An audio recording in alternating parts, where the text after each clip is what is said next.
I am private school educated, university graduate, spent time in the Defence Force. I went into computing, and with the computing I went into project management. So I had a 25-year career in managing a lot of the IT projects across the country. My son and I, we used to travel up to Queensland, to the Gold Coast, and go to the theme parks up there.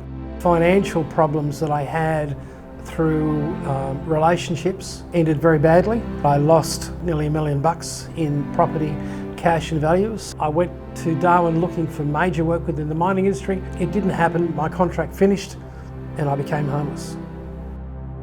My first night of being homeless, my son, who was with me at the time, we had to give up the rental property that we were in because the rent at the time being was too much. And my first night was spent in my car with my son.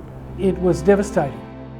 I was in my car with my son for over 18 months in Darwin, and then we came down to Perth to try and look for something, and I spent over 14 months in my car here in the southern suburbs around Rockingham. I had put in an application for the Department of Housing in May of 2014. I went in, filled it out, and I didn't put an address in. The lady behind the counter said, Mr. Shapiro, we need an address. And I said, I'm homeless, I don't have an address. And she said, we can't accept your application unless you put an address down. A senior was in the room and the supervisor said, yes, we can help you, we'll take that application.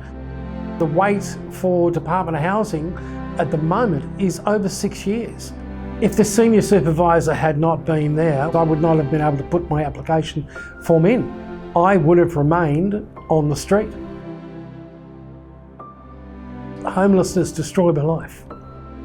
I have gone through medical problems. I ended up with cancer. A lot of those who are homeless that have diabetes, once they get off the street, they have major issues still continuing. I got a mate of mine that I streeted with. He walked with me on 2 legs into the Federal Senate to deliver the document. He's lost both his legs. For anyone who's out there that is homeless now, it is a matter of actually saying, hang on, we're going to try to do something to really get to you, to actually help. You, at the moment, have to engage with the services. The only way that I think that we can actually solve homelessness is the government or the community needs to engage in the problems. 4 walls and a roof do not end homelessness.